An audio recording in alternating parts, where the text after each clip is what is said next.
Central to the American dream is the opportunity to work hard and create a better life for yourself and your family. So how do we help the many Americans who are stuck in poverty and struggling to get out?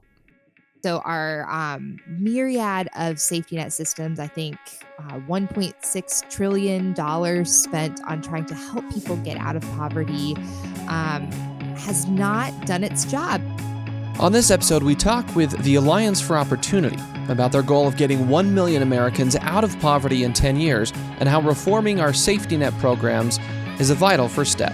You're listening to Defending Ideas. Defending Ideas is a weekly podcast produced by Sutherland Institute. On this show, we are committed to renewing the principles of common sense conservatism, making you a better champion of sound ideas. Welcome back to another episode of Defending Ideas. I'm your host, Nic Dunn, and today we're talking about opportunity. It's a fundamental principle of the American dream that if you work hard, you can create a better life for yourself and your family. But for far too many Americans, that promise of opportunity, it just feels out of reach. So on this episode, we're talking with a couple of leaders from a coalition called the Alliance for Opportunity to share with us a vision of opportunity and upward mobility that hopefully will electrify all of us and help us become better champions of upward mobility. Our guests this week are Rachel Barkley, who's the Executive Director for Alliance for Opportunity, and Les Ford, who's a Senior Fellow. Rachel and Les, thanks so much for joining us on Defending Ideas. Hey, thanks for having us. Thank you for having us on. I want to start off, first, I want to read a couple of short excerpts from a book called The Conservative Heart by Arthur Brooks, where he talks a lot in that book about sort of this promise of opportunity that's embedded in the American dream and how, frankly, a lot of Americans struggle to feel that that promise is really real these days and attainable. So I want to read this and get your reaction to it and use that to kind of frame the discussion around what the Alliance for Opportunity is, what it does, and what the goals are to sort of reinvigorate that idea of upward mobility for Americans who are struggling. So these two excerpts from The Conservative Heart, Arthur Brooks says, millions of Americans believe that the American dream is no longer within their reach, don't see the benefits of democratic capitalism extending to them, their families, and the poor. Millions of Americans no longer believe that their children will be better off than they had been. He goes on to say, America's culture is supposed to be one of abundant opportunity. As far as I know, my great-grandfather didn't arrive here, look around, and say with a sigh, well, I guess I'll be low man on the totem pole from now on. But neither did he proclaim, sure is great to be in America, where I can get a fairer system of forced income redistribution. He was here for freedom and opportunity. That last word in Arthur Brooks' quote from the book, The Conservative Heart, opportunity, that's central to your coalition. So I want to start with those quotes to frame the discussion. What is your message to Americans who feel pessimistic about opportunity today? And what is the Alliance for Opportunity, and how is it helping to give a response to that and make a difference? Yeah, I can start with talking about the Alliance for Opportunity and kind of respond to that great opening quote, and then maybe Les can talk about why some people don't feel like they have opportunity anymore. So the Alliance for Opportunity started as a coalition of 3 southern states. And, particularly in the South, there is this history of different kinds of poverty, right, than other parts of the country, and for different reasons. So 3 southern states got together, the Georgia Center for Opportunity, the Pelican Institute in Louisiana, and the Texas Public Policy Foundation in Texas, joined together and said that the status quo in providing people the opportunity to rise, of being stuck in poverty, is not working. So our myriad of safety net systems, I think $1.6 trillion spent on trying to help people get out of poverty, has not done its job. It has helped some people, and certainly lots of the programs to help people find opportunity were well intended, but the numbers haven't changed, and far too many people in our states and other states are stuck in poverty. And so we decided that reforms haven't really happened since 1996 at a large scale. That's nearly 30 years ago now. So we're going to put together a new roadmap of ideas. So folks from these 3 states got together and put together a roadmap of 40 different ideas that the states could do without even waiting for the federal government to act, which we also want to happen. But we do think that states have agency and can start making changes and demand that Congress change things and allow them to innovate. So I was going to ask, let's jump in on maybe some of the policy details. That's a great kind of overview vision. How are you actually doing that? Yeah, so we've really zeroed in on 3 things that states really need to focus on if they want to move more people who are really struggling. They're low income, they're making it paycheck to paycheck, or they don't have a job at all. They're kind of subsisting on benefits. So if states have to focus in on 3 things, which is really, they have to fix their safety net. The safety net really doesn't make sense. It's a complicated maze. It is not designed to move people from poverty to self-sufficiency, to help them get that job, to help them wind down the benefits they're using and be able to accept the promotion and really provide for their families. 2, states have to focus on expanding work opportunities. Across the nation, there are about 80 million Americans who depend on safety net programs, maybe even more. We don't track it holistically, but there are at least 80 million Americans who have to depend on benefits. And they have to depend on benefits because they don't have the work opportunities that they should. So really finding employment and training opportunities or college opportunities that can get them that job that they can provide for their entire family with. And 3, we do have to reform our criminal justice system. The U.S. does have the highest incarceration rate in the entire world, and that draws people out of families, out of communities, into prison. Now, this doesn't mean letting people go scot-free if they do something wrong, but it's about rehabilitation. It's about confronting them with whatever they've done wrong and putting them on a path to get back into community sustainably. So those are the 3 things states should be focusing on. Like Rachel said, we've detailed 40 different things that states can kind of just take that opportunity, pass the bill, start moving in the right direction. There's a statistic on your website that says 70% of Americans believe programs should be reformed because they currently incentivize not working.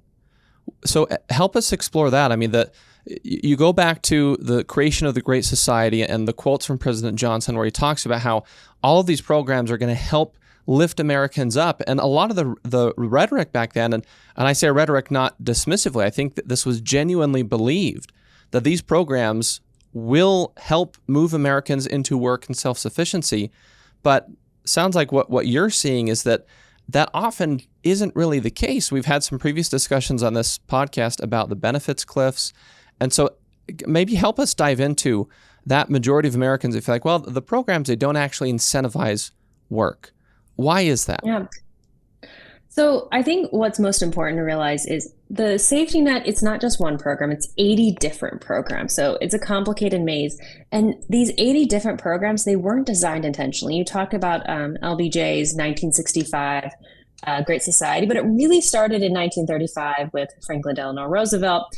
That's when we saw the first big program, a cash benefit called Aid to Dependent Families with Children. Then in 1965, we saw Medicaid and food stamps come along. These are benefits for healthcare, benefits to help people buy food. None of these programs interact with each other in a systematic way. So if you apply for one, the rules don't necessarily apply to any of the other programs. And at the heart of the dysfunction is that none of them are connected to work. So to give an example of how a program would be connected to work, in 1996, most people have heard about the welfare reform. President Bill Clinton, he ran on it. A Republican Congress eventually passed it. And what it did is it took that AFDC, Aid to Dependent Families with Children, it took that program, which was just a cash benefit program. It sent checks monthly to single moms with kids, and it transformed it. It said, for the first time, we're just going to ask those families, one person in the family, to work 20 hours a week. And the results were astonishing when they put work at the center of a program. We saw the employment rate among those mothers increase by like 15%. We saw child poverty drop for the first time in decades. So when you put work and incentivizing work and freeing people to go to work without losing benefits at the heart of a program, then we suddenly see people move into self-sufficiency. But right now, it makes more sense for a low-income single mom who's in a tough situation to go on benefits and stay there long-term rather than returning to work once her child is school age. And that doesn't make sense. And every American who encounters someone on welfare down the street or sees their brother go on welfare, they realize that this doesn't make sense. The program doesn't make sense. It's not designed intentionally. And we need to go back to the drawing board.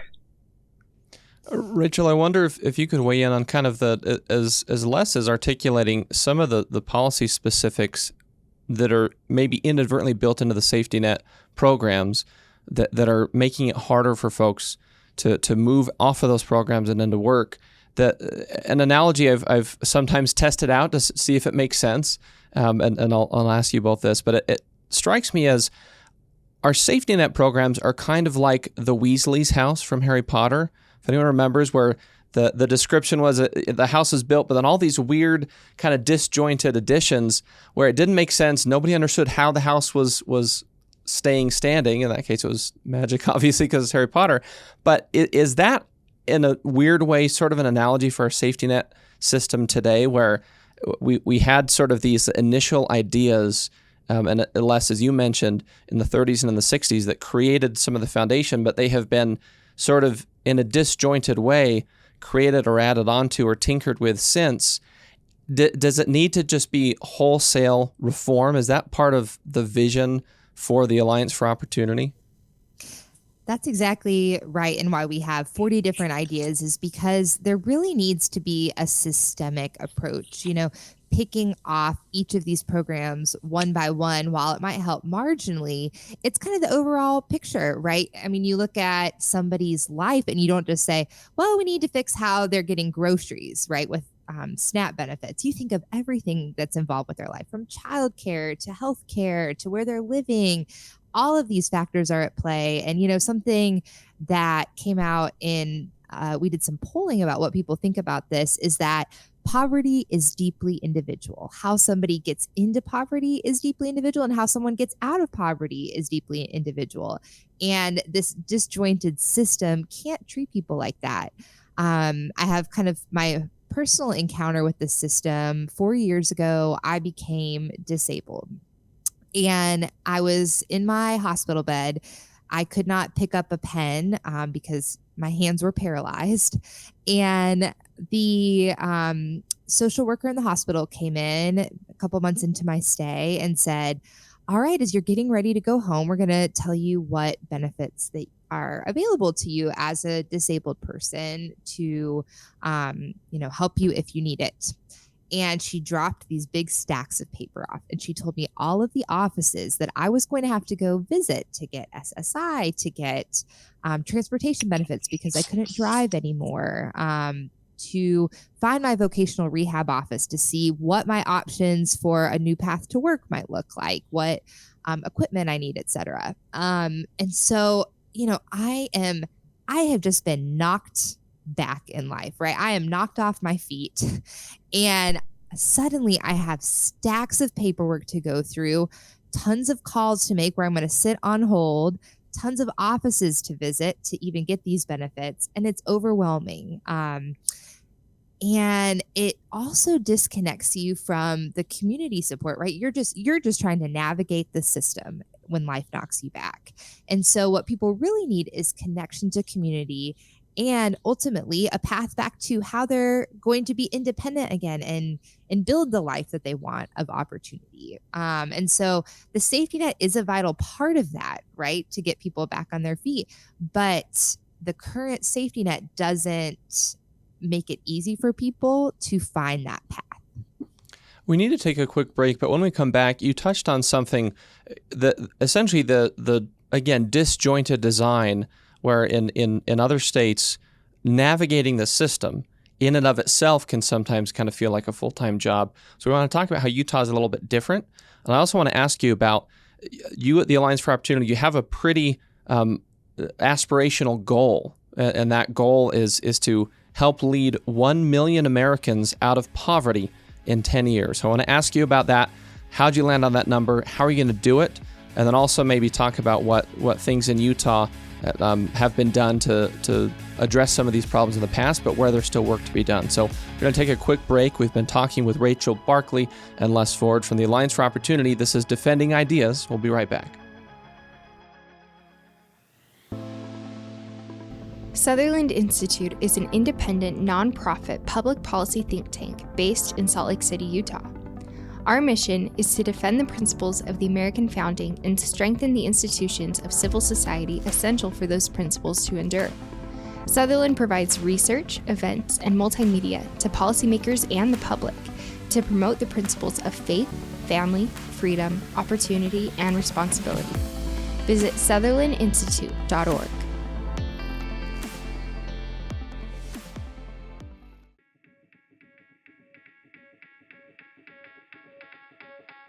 Welcome back to Defending Ideas. I'm your host, Nic Dunn, and this week we're talking about opportunity and upward mobility and some really innovative leaders in our country who have banded together in a coalition with a number of policy experts and organizations to try and improve opportunity for Americans who are striving to escape poverty.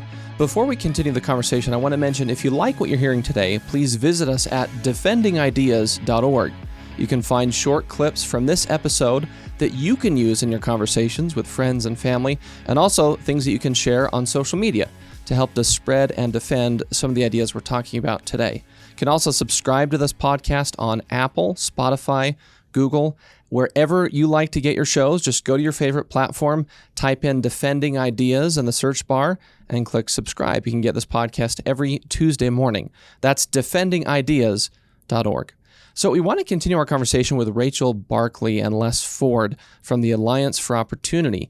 And Rachel, I want to start with you because there is a pretty audacious aspirational goal from the Alliance for Opportunity, and that is to lead 1 million Americans out of poverty in 10 years. How did you land on those numbers? Why 1 million Americans? Why 10 years? And how are you going to do it? It is an audacious goal, that's for sure. And, we set a big goal because it's vital, right? It's almost immoral that we let the system languish as it is. So there is a sense of urgency and a sense of bigness. And so you ask, where did you pull those numbers out from? We started and we thought, one, measuring people in and who move out of poverty is actually a difficult task. And it's honestly where most states should start if they want to tackle this, because the programs do not measure performance and they do not track these outcomes typically. Now, Utah's the outlier, and we'll talk about that later, why Utah does better than other states at this. So baked into our reforms are performance audits as an aside, but with the lack of measurements, we decided, okay, what's the best indicator showing that people, the demand for these programs, of the number of people who are using the programs, have moved on and into lives of self-sufficiency and flourishing? Well, it's probably the best we can do right now with the numbers we have are the number of people who aren't using food stamps anymore. It's a pretty big popular program. That's probably one that we can use as an indicator that people have, moved up to higher incomes into a better situation in life. So we said, all right, we're going to use food stamps as an indicator, the SNAP program. And if 25% of our states folks move off of the food stamp program, then that will account to 1 million people across our 3 states of Texas, Louisiana, and Georgia. So as a part of the population that's on the program. So that's how we arrived at that number. In 10 years is because, frankly, it will take a while to pass a number. We think a number of our policies will lead to this. So this is reforming the system and doing something that Utah did, which we call the one door to work model that Les will talk about in a little bit. As well as adding back in work training, education requirements, providing that connection into work. So reforming our workforce system in a number of ways, providing connections to the community so that community institutions are providing this help to people, not just the government. And so you're connected back into your community. Removing disincentives to marriage, because we know that family matters. These are just a number of the items. Removing licenses to work. So a lot of states, when people want to get into different jobs, the licensure requirements are so difficult to enter into a new job. Removing that, removing barriers to re-entry out of the criminal justice system for people. So helping them get back into the workforce, become thriving members of society after they have left prison. So Les, I think that's a good transition, Rachel, into what we've talked about a couple times now is sort of the one door approach or the Utah model. And that's one element of kind of the systemic reform. Les, can you walk us through that? And I want to frame it in the context of, I think one of the reasons why Utah has done so well with respect to upward mobility and helping to have a low poverty rate, helping people to get out of poverty, there are a number of factors. We have one of the strongest economies in the nation, one of the most economically diverse economies. We have strong civic institutions, and there's just so many things about Utah that make it a little bit unique to help people get out and stay out of poverty. But one of those is the way our workforce systems are oriented. Can you walk us through what's the norm? What does it look like in other states, and why is Utah weird in a good way? Yeah, Utah's weird. Utah's exceptional in an excellent way. But let me set up how the rest of the states kind of have to interact with the federal government. So say a low-income person, they just lost their job, they don't have access to unemployment benefits, so they're turning to the state and they're saying, I really need help. I need help to meet my basic needs for a short time. Please help me. They need food help. That's food stamps. They need some health care. That's Medicaid. They need housing benefits. That might be a voucher. They need cash benefits. That's a program called Temporary Assistance to Needy Families. Now, when the state is trying to, and say they actually want help getting back into the workforce, they want some form of training, that's employment and training programs. Now, they're going to their state government, whether it's Virginia or Texas or Georgia, Louisiana. Now, that state government has to interact with a bunch of different federal agencies. For housing, they have to go to HUD. For food stamps, they oddly have to go to the Department of Agriculture. For cash benefits, they have to go one side of the Health and Human Services Department.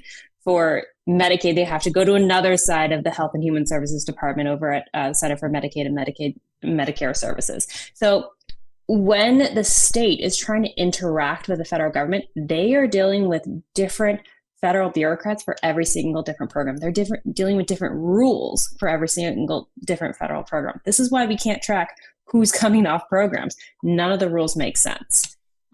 Now, Utah has a dramatically different situation. And it's because in the 90s, in 1992, Governor Leavitt, he said, this doesn't make sense. It's not working for my citizens. It's not working for the low income customer at the heart of the program who we want to meet in their time of need and then guide them to self-sufficiency, lead them out of it.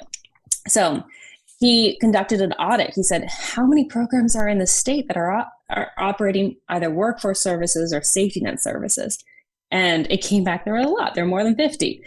So then he and the legislature passed a task force saying, let's figure out a better way to do this. We're not going to have like 6 different agencies that Utahns have to go to. We're going to have one.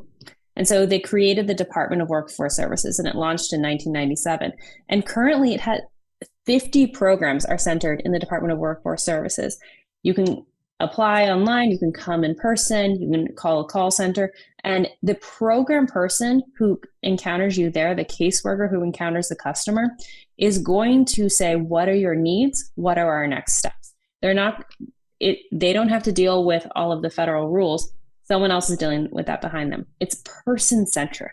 And when you're person-centric, you can encounter what are their individual barriers and you can overcome them together.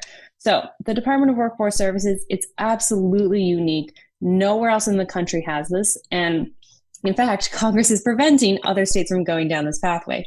In 1998, Congress tried to consolidate all the workforce programs, and they grandfathered what Utah had done to create the Department of Workforce Services, but no other state can do it. And so we're now, 20 some years later, and we're all realizing work, self-sufficiency, putting the person first needs to be at the heart of all of our programs, but other states can't get there. So that's a huge problem. Utah is absolutely unique, and we should be following Utah's model to really create a one door for everyone. Les, you're pinpointing something I think is worth underscoring for our listeners, that kind of the central organizing principle of the way Utah has approached welfare and workforce issues is around work. And in fact, I remember from previous leadership here in Utah saying, if you can work, you do work. That's sort of the I guess, intellectual or philosophical model of our workforce services programs. And that was especially evident in the years after the Great Recession. Of course, there was a long economic recovery that had to happen. Again, Utah recovered, I think, quicker and in a more robust way than a lot of other states because of our strong baseline economically.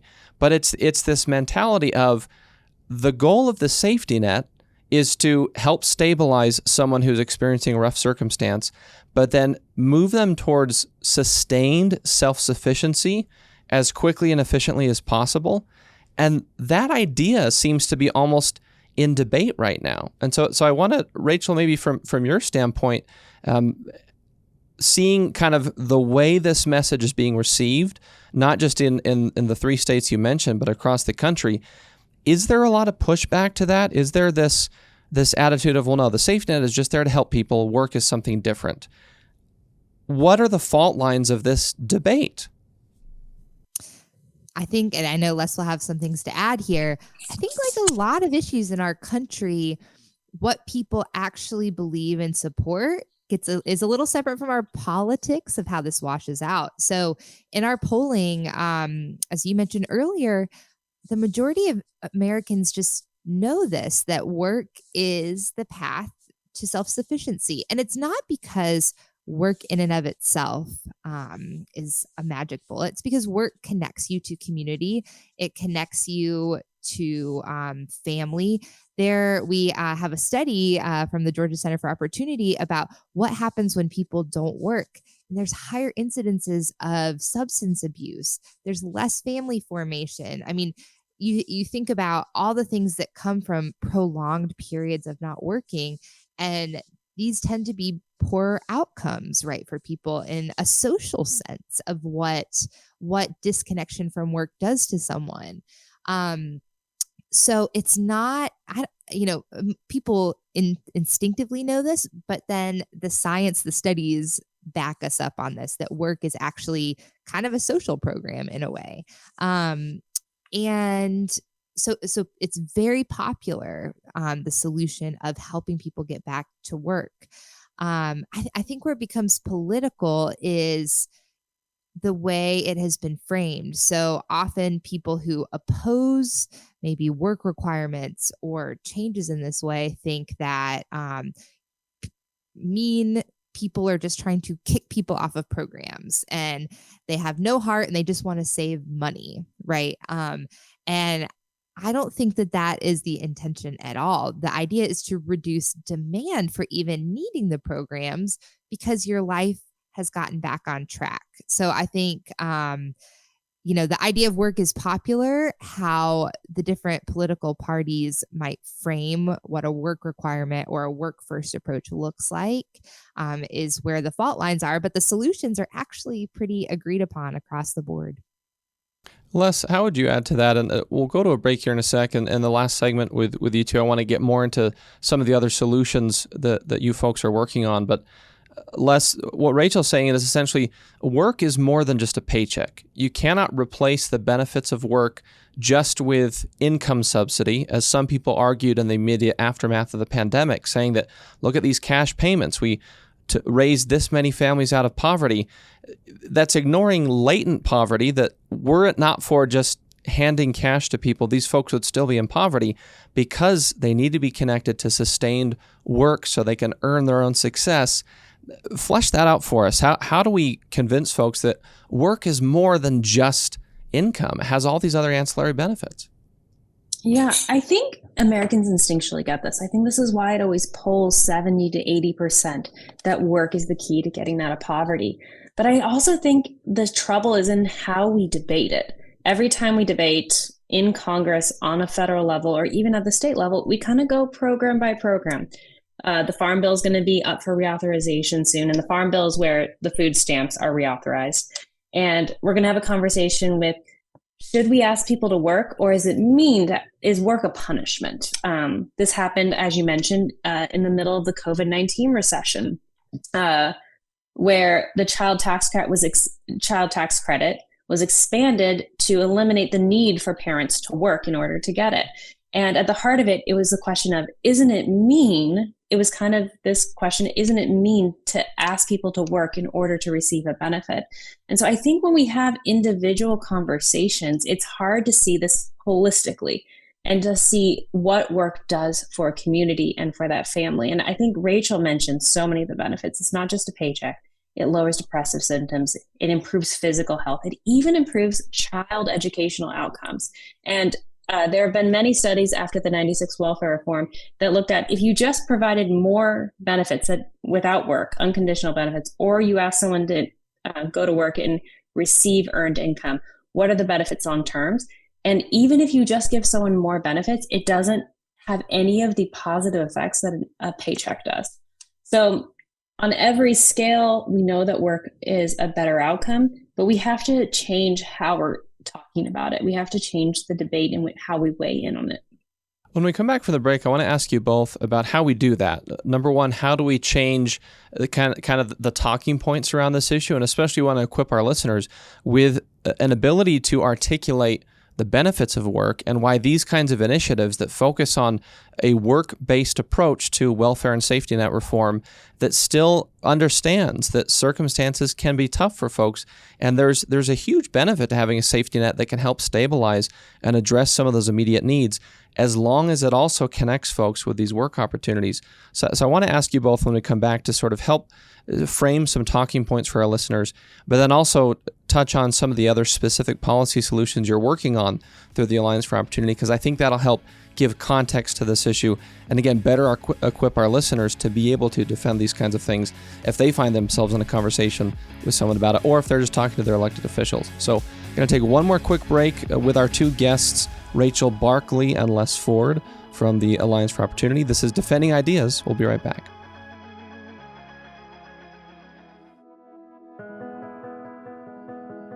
For a deeper dive into the issues you care about, read Sutherland Institute's official blog, Insights and Takeaways. You'll gain deep insights from policy experts and relevant takeaways voters need to know. Visit sutherlandinstitute.org.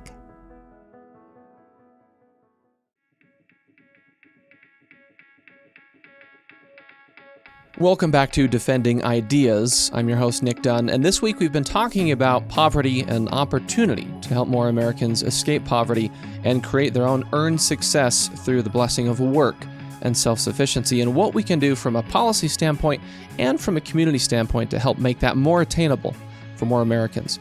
We've been talking with Rachel Barkley, who's the executive director, and Les Ford, who's a senior fellow for the Alliance for Opportunity. And we're going to finish off the conversation and give you some talking points and help you become a better champion of opportunity in your conversations with your fellow Americans. But first, I want to remind you, if you like what you're hearing today, please visit defendingideas.org. You can find short clips from this episode that we encourage you to share far and wide on your own social channels to help to spread these important ideas. You can also subscribe to the podcast on Apple, Spotify, Google, any of the major platforms. Wherever you like to get your shows, just go to your preferred podcast provider, type in Defending Ideas in the search bar, and hit subscribe. And you can get this podcast automatically every Tuesday morning when it comes out. That's defendingideas.org.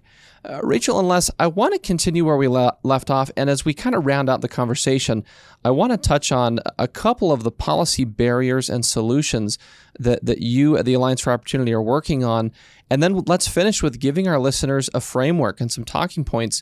Let's essentially create more converts of opportunity that can go and be champions for these ideas. And so first, I want to ask you, one of the issues that we keep hearing about in our conversations about poverty and opportunity is benefits cliffs. And you both spoke earlier about how the safety net system, these various programs, seem to disincentivize work too often. We've heard those anecdotes on this podcast before. You shared some polling data that's reflected in sort of the minds of a lot of Americans. Give us an example of that. Just remind us what the benefits cliffs are and why it's important to address them. Yes. So I can give an example of kind of the population that I am a part of. So I'm a mom and I am disabled. I'm in a wheelchair, and I am in mom wheelchair groups on Facebook. And in these groups, I actually see this conversation happen all the time. A mom will come on who's in a wheelchair and say, I'm thinking about taking this job. But if I take this job, it's going to put me at this income level where I'm going to lose my SSI and my disability benefits. And I'm also worried I might lose my Medicaid. And particularly for disabled people, their marriage to someone, if they get married to someone, the income of their partner could wipe their benefits out. And so if you're someone who has been dependent and your medical care, which is crucial to a disabled person's life, is at risk if you take the promotion or if you get married, you're likely to not do it, right? And so I see people all the time that said, I'm not going to take that job because I can't risk. What if I lose the job and I've just lost my benefits and it's really hard to get back on them? So that's a risk for me to take the job. And you know what? I'm going to live with my partner. I'm not going to marry them because I can't risk losing my benefits. So this happens all the time and in different populations on different programs as well. And so, the idea that this is how the system traps people in poverty. People would rather have the safe place of the safety net rather than go out, get a job, get married, and build this flourishing life, because there is this period of risk, which is kind of the cliff people fall off of. That's when we say benefits cliff. They'll fall off this cliff when they leave the program and take a job that might pay about as much as their aggregate benefits add up to, or even less than what their aggregate benefits add up to. Because in some places, that can be $70,000, right? And to have your first job into the workforce be at that level can be really difficult. So we really need to smooth out what that path looks like and not let people fall off the cliff. Les, one of the other things on the Alliance for Opportunity website, an initiative that you all are working on, is empowerment accounts. And I want to ask you about that, and maybe connect the two. Is, from my understanding, an empowerment account is kind of like an innovative pilot that creates an alternative to the traditional safety net program. Could that be a solution to what Rachel's talking about, to help to kind of arrange things in such a way that a cliff effect would not be present for someone using an empowerment account, and any other benefits of that? What's sort of the idea behind empowerment accounts as a policy tool to help fix some of these problems? Yeah, so when we're operating on a state level, we really do want to test out these ideas before we run them up to the federal level and implement them across the nation. That's what happened before the 96 reform.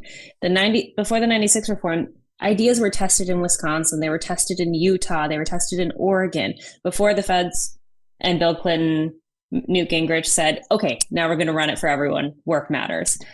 So that's what we're trying to do, particularly in Texas. We have this idea called an empowerment account, and it is a pilot. We've introduced it in the last legislative session. It'll be introduced again in the upcoming legislative session. And it really is, how can we streamline the safety net programs? Can we do that at a state level to prove that a benefit that scales up, that gives you that grace period when you go out and get your first job, but also requires you to go out and get that first job? Can that work better for the individual? So the idea is to allow 1,000 households to apply for the benefit. But unlike other pilots, there are about 4 dozen other pilots running across the country that are similar. Unlike other pilots, you won't have access to the rest of the safety net. It really is just this account. You get this account, you get financial literacy, you're able to spend the funds how you want, you're able to keep the funds for a full year, but you don't get access to food stamps or the housing or other housing benefits. We kind of just we don't want to stack cash benefits on top of the current 80 program safety net. That's not the goal. We need to streamline, we need to reduce all those inefficiencies. And the other idea is the rest of the safety net doesn't require you to work. So at the heart of this program, at the heart of empowerment accounts, would be a requirement to work. You have to go out within the first 2 months. You have to find a job. You have to start working. Now, you're not going to lose all the benefits if you do that. For the entire year that you're on the program, you can keep the empowerment account benefit, and you can kind of put that into savings. That can be your nest egg. That can be what you fall back on if your car breaks down on the way to that job. So it's a new idea. It's a pilot. We hope to test it. We want to see long-term results, because we know if you just run a program for 2 years, you're only going to see the short-term results. You're not going to see the long-term impacts. So it's an idea. We're hoping that it'll gain some traction in the next legislative session down in Texas. And we hope that it'll show a different path forward that the feds can follow.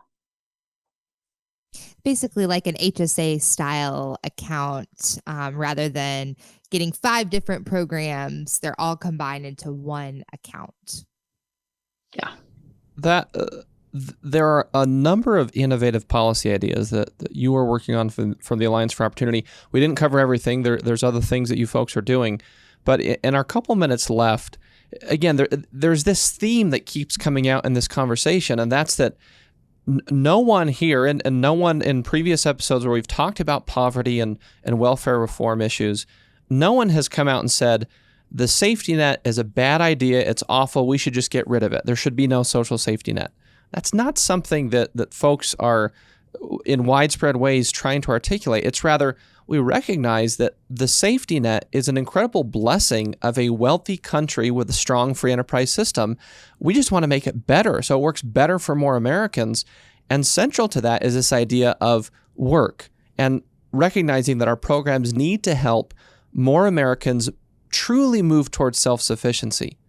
So I want to ask both of you, as we kind of round out this conversation, let's give the listeners some things that they can use. So how can they go and be champions for this idea of work is not a punishment, it's an opportunity and a blessing, and our safety net programs need to be oriented in that way, and we need to remove barriers and disincentives in the system to sustained regular work that can lead toward real self-sufficiency and all the other benefits we talked about, connection to the community, a sense of value added to society. Give us the talking points, give us the message, help teach us all how to be fellow champions of opportunity. Yeah, Les, you want to start? Oh, sure. I would always start with just pointing out the problem. The safety net wasn't intentionally designed. It's broken. People who end up on the safety net, they end up there long term. That's harmful to them. That's harmful to their children's future. And that's not what we as a generous, prosperous nation want for anyone in our country. So we need to build a better safety net, and we need work and opportunity to be at the center of it. Work and leading to that opportunity, it's not a punishment. It is the only path out. I think we can all think back to our first job, whether it was at a coffee shop like me, whether you're a waitress. It wasn't a great job. But it wasn't a punishment. It led me to that next job. And for so many Americans, we are cutting them off from the first rung of the ladder and asking them to stay on the ground. So I would first say we are trying to build that ladder. We have to build it carefully. We're not trying to push people off into a pit and leave them there. Work, and it's important to understand 2 things about work. This might not be your talking points, but 2 things about work when we talk about it in the context of the safety net. One, there are over 13 definitions of what counts as work. As long as it can be traditional work, 20 hours a week, it can be volunteering, it can be education, it can be an apprenticeship program. As long as you're making a step forward to secure your future, that counts. This is not a punishment. 2, we're really talking about individuals who are work capable, who don't have dependents, or who have at least school-age children. We're not asking for someone to neglect the folks that they're supposed to care for. This is someone who's work capable. We're just asking them to show up and contribute in exchange for a generous safety net. Rachel, please add on whatever you think. Yeah, that was great, Les. I think not much more to add other than, we should all want a safety net that provides people a path towards their own personal flourishing. And It shouldn't trap people. It shouldn't keep them there indefinitely and their children there for generations. That we want everyone to achieve the American dream, right? And we want our safety net set up to help them do that. And we know the studies show that work is the best path out of poverty, that community connection, family formation is the best path out of poverty. And so let's all just get rid of the barriers to that, right? Our system is riddled with them. There are a lot of things we can do, and it's not a partisan issue. Well, Rachel and Les, I want to thank you both sharing your time and your expertise working on this issue. There are a lot of exciting things happening in the 3 states that are part of the formal coalition for the Alliance for Opportunity in Texas, Louisiana, and Georgia, working on some of those same issues here in Utah, and hopefully all around the country as this sort of moral call. I want to finish by pinpointing something that, Rachel, I think you said. It is immoral to let the current system languish. Rachel or Les, one or both of you have articulated that point, that this is not just an economic issue, though it's a moral issue. It is fundamentally right to help more Americans access the opportunity that is embedded in the American dream. And that just means we have to make some policy changes. We have to make some cultural and institutional changes to make that upward mobility feel more attainable for more Americans. So thank you both again for everything you're doing on this issue in your respective states, in Utah at the federal level, and in other states around the country. And thanks for sharing your perspective with our listeners to help them become better champions of opportunity, because that's an idea worth defending. So Rachel Barkley, Executive Director, and Les Ford, Senior Fellow with the Alliance for Opportunity, thank you so much for being with us this week on Defending Ideas. Thank you, Nic. Thanks for having us. Well, we have one more quick break before we leave you with a couple final talking points to finish off this episode. This is Defending Ideas. Stick around. We'll be right back. Sometimes it's hard to keep up with the latest policy debate that affects your life. The solution? Subscribe to Sutherland Institute's weekly newsletter, where you'll find in-depth insights from seasoned policy experts, compelling multimedia, and advance notice of special events. Visit sutherlandinstitute.org. Welcome back to Defending Ideas. Before we go, I want to thank again our guests, Rachel Barkley and Les Ford from the Alliance for Opportunity, for sharing some of the things that they're doing to help more Americans partake in the American dream.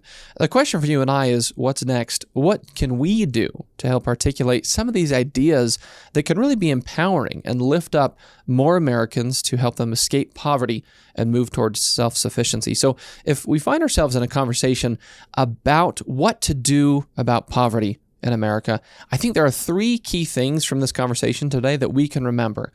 Number 1, let's make sure to articulate that we all care deeply about people who are stuck in poverty and recognize that they might have had challenges in their lives that you or I simply haven't.